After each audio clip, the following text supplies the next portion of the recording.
Bismillahirrahmanirrahim. Assalamualaikum warahmatullahi wabarakatuh. Innal hamdalillah nahmaduhu wa nasta'inuhu wa nastaghfiruhu wa nastahdihi wa na'udzu billahi min syururi anfusina wa min sayyiati a'malina. May yahdihillahu fala mudilla lahu wa may yudlil fala hadiyalah. Asyhadu an la ilaha illallah wahdahu la syarikalah wa asyhadu anna Muhammadan abduhu wa rasuluh la nabiyya ba'dah. Para pemirsa yang berbahagia yang dirahmati oleh Allah Subhanahu wa taala. Pada kesempatan ini kita akan membahas tentang untayan hikmah dalam tafsir surah Al-Fatihah. Yang mana dalam surah Al-Fatihah kita harus mengerti kedudukan dan turunnya surah Al-Fatihah tersebut. Surah Al-Fatihah memiliki kedudukan yang tinggi dalam ajaran Islam. Karena dia merupakan surat yang paling mulia dalam Al-Quranul Karim. Yang mana diriwayatkan oleh Abu Sa'id bin Al-Mu'alla radhiyallahu anhu, semoga Allah meridhoinya, yang mana ia berkata, Rasulullah sallallahu alaihi wasallam bersabda, aku akan beritahukan kepadamu surat atau surah yang paling mulia dalam Al-Quran sebelum engkau keluar dari masjid. Kemudian beliau memegang kedua tanganku, kata Abu Sa'id Al-Mu'alla, ketika hendak keluar dari masjid, aku berkata, yaitu Abu Sa'id bin Al-Mu'alla berkata kepada Rasulullah, wahai Rasulullah, tadi engkau katakan akan memberitahukan surah yang paling mulia dalam Al-Quran. Kemudian Rasulullah SAW bersabda, baik. Seraya mengatakan, Alhamdulillahi Rabbil Alamin dalam surah Al-Fatihah. Adalah surah As-Sab'ul Mathani dan surah yang paling mulia yang diberikan kepadaku, kata Rasulullah SAW. Yang mana hadis ini diriwayatkan oleh Imam Bukhari rahimahullahu ta'ala. Yang mana Rasulullah SAW juga bersabda tentang surah Al-Fatihah. Yang mana beliau mengucapkan, Walladhi nafsi biyadih, demi jiwaku yang ada di tangannya, yaitu tangan Allah Subhanahu wa ta'ala. Kemudian beliau melanjutkan, ma unzilat fi Taurah wala fil Injili wala fil Zabur wala fil Furqan mithluha. Belum pernah diturunkan dalam Taurat, Injil, Zabur dan Al-Quran surat semacamnya, kata Rasulullah SAW. Innaha sab'un minal mathani wal Qur'anul azim alladhi u'tituhu. Yang mana beliau mengucapkan, dialah As-Sab'ul minal mathani, yaitu surah Al-Fatihah yang dimaksud di sini. Dan Al-Quran yang agung yang diberikan kepadaku, kata Rasulullah SAW. Yang mana hadis ini diriwayatkan oleh Imam Tirmidzi. Kedudukan yang tinggi ini jelas memiliki makna yang sangat dalam. Karena jika dikatakan bahwa Al-Quran secara keseluruhannya adalah kitab yang paling mulia, maka bagaimanakah halnya dengan surah yang dikatakan paling mulia di dalamnya? Hal ini pada gilirannya menuntut seorang muslim untuk menempatkan surah ini sesuai kedudukan yang telah Allah tetapkan kepadanya. Baik dari segi bacaan, pemahaman, hingga pada pengamalannya atau aplikasinya. Mengenai tempat turunkannya terdapat beberapa riwayat tentang hal ini. Namun pendapat yang lebih kuat menunjukkan bahwa surah Al-Fatihah ini diturunkan di kota Mekah, yaitu sebelum Rasulullah SAW hijrah ke Madinah. Karenanya surah ini disebut dengan surah Makkiyah, yaitu surah yang turun sebelum Rasulullah SAW berhijrah.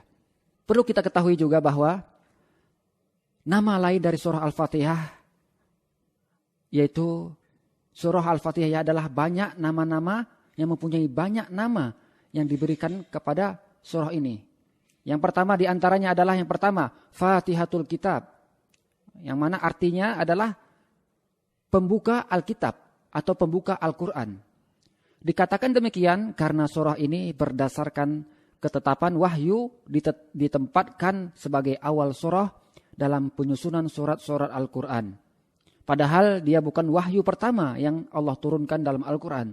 Dikatakan demikian pula karena surah Al-Fatihah dijadikan pembuka bacaan surah Al-Quran dalam salat. Hal ini jelas menunjukkan keutamaan surah Al-Fatihah karena tidaklah dia didahulukan dan diletakkan di awal mushaf kecuali karena kedudukannya yang sangat mulia. Subhanallah. Kemudian nama lain dari surah Al-Fatihah adalah Ummul Quran atau Ummul Kitab, yang mana artinya adalah induk Al-Quran. Dikatakan demikian karena dalam surah ini terkandung seluruh pokok ajaran dan nilai yang terkandung dalam Al-Quranul Karim. Hal tersebut dapat dipahami dalam uraian tentang makna yang terkandung dalam surah Al-Fatihah tersebut. Kemudian nama yang lain dari surah Al-Fatihah adalah yang ketiga As-Sab'ul Mathani. Dikatakan As-Sab' yang berarti 7. Karena surah Al-Fatihah adalah surah yang disepakati oleh ulama terdiri dari 7 ayat. Dikatakan Al-Mathani karena surah Al-Fatihah adalah surah yang selalu dibaca berulang-ulang dalam setiap rakaat salat. Maka Al-Fatihah dikatakan As-Sab'ul Mathani karena surah ini terdiri dari 7 ayat dan selalu dibaca berulang-ulang oleh setiap muslim khususnya dalam mendirikan salat. Yang mana Allah Subhanahu wa taala berfirman, "Walaqad atainaka sab'am minal mathani wal Qur'anal 'azim." Di dalam surah Al-Hijr ayat 87. Yang mana artinya dan sesungguhnya kami telah berikan kepadamu 7 ayat yang dibaca berulang-ulang dan Al-Qur'an yang agung, kata Allah Subhanahu wa taala. Kemudian nama lain dari surah Al-Fatihah yang keempat adalah As-Shalah atau As-Salat. Nama ini diambil dari hadis qudsi yang mana Rasulullah SAW bersabda, Allah Subhanahu wa taala berfirman, "Qasamtus sholata baini wa baina 'abdi nisfain." Yang mana Allah berfirman, aku bagi shalah, yaitu surah Al-Fatihah yang dimaksud di sini adalah antaraku dan hambaku menjadi 2 bagian, kata Allah. Qala Allah ta'ala wali 'abdi ma sa'al. Dan bagi hambaku apa yang dia minta, kata Allah. Fa idza qala al-'abdu alhamdulillahi rabbil alamin, kata Allah. Dan jika seorang hamba mengucapkan alhamdulillahi rabbil alamin, qala Allah Ta'ala, maka Allah berfirman, hamidani abdi, yang mana hambaku menyanjungku. Fa idza qala, jika seorang hamba tersebut mengucapkan ar-rahmanir rahim, qala Allah Ta'ala, lalu Allah mengucapkan, berfirman, athna alayya abdi, yang mana hambaku telah menyerahkan urusannya kepadaku atau memuji kepadaku, menyanjungku. Kemudian fa idza qala, jika seorang hamba tersebut mengatakan maliki yaumiddin, Allah berkata, hambaku telah menyerahkan urusannya kepadaku. Wa qala marratan, dan jika dia membaca iyyaka na'budu wa iyyaka nasta'in, dia berkata, lalu Allah mengatakan, hadza baini wa baina abdi wa li abdi ma sa'al, kata Allah Subhanahu wa taala. Dan bagi hambaku apa yang dia mohon, kata Allah Subhanahu wa taala.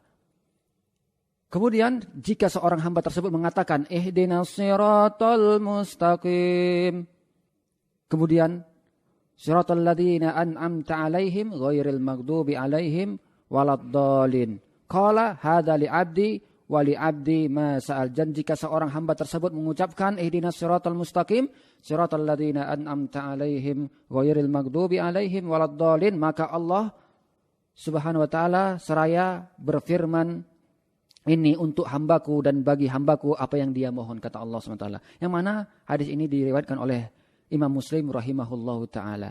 Dalam hadis ini Rasulullah SAW menyebutkan surah Al-Fatihah dengan istilah as-shalah. Tampaknya hal ini dikaitkan dengan kedudukan surah Al-Fatihah dalam salat itu sendiri yang merupakan rukun terpenting dalam ibadah salat. Sehingga Rasulullah SAW bersabda, la sholata liman lam yaqra' bi fatihatil kitab, kata Rasulullah. Tidak ada salat bagi seorang yang tidak membaca Fatihatul Kitab atau tidak membaca surah Al-Fatihah. Itu yang diriwayatkan oleh Imam Bukhari dan Muslim. Kemudian nama yang lain yang kelima dari surah Al-Fatihah ialah An-Nur, yang berartikan cahaya. Dari Ibnu Abbas rahimahullahu ta'ala, dia berkata ketika malaikat Jibril alaihissalam duduk di sisi Rasulullah SAW, dia mendengar suara berderak di atasnya. Lalu dia mengangkat kepalanya, kemudian berkata, itu adalah pintu di langit yang sekarang baru dibuka dan tidak pernah dibuka kecuali hari ini. Kemudian malaikat turun darinya. Lalu dia berkata, itu adalah malaikat, dia turun ke bumi dan tidak turun kecuali hari ini. Lalu malaikat tersebut memberi salam seraya berkata, Abshir binuraini utitahuma lam yu'tahuma nabiyun qabla. Yang mana terimalah kabar gembira dengan 2 cahaya yang belum pernah diberikan kepada nabi sebelummu, yaitu Fatihatul Kitab, yaitu surah Al-Fatihah wa khawatimu suratil Baqarah, dan surah penutup surah Al-Baqarah. Lan taqra'a biharfin minhuma illa u'titahu. Tidaklah kamu baca satu huruf dari keduanya kecuali engkau akan diberikan apa yang engkau minta. Yang mana di hadis riwayat oleh Imam Muslim rahimahullah ta'ala. Ada juga nama-nama lain yang disebutkan oleh para ulama tentang surah Al-Fatihah seperti Asy-Syafiyah atau Asy-Syifa, yaitu dengan arti penyembuh.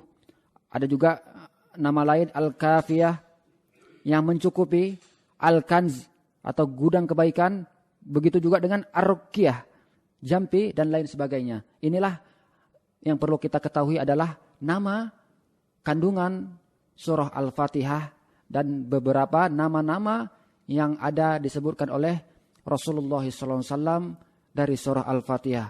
Mungkin itu saja yang bisa saya sampaikan, dan dengan izin Allah insya Allah kita akan melanjutkan kepada ayat surah Al-Fatihah dari surah ayat pertama sampai terakhir dengan izin Allah Subhanahu wa taala.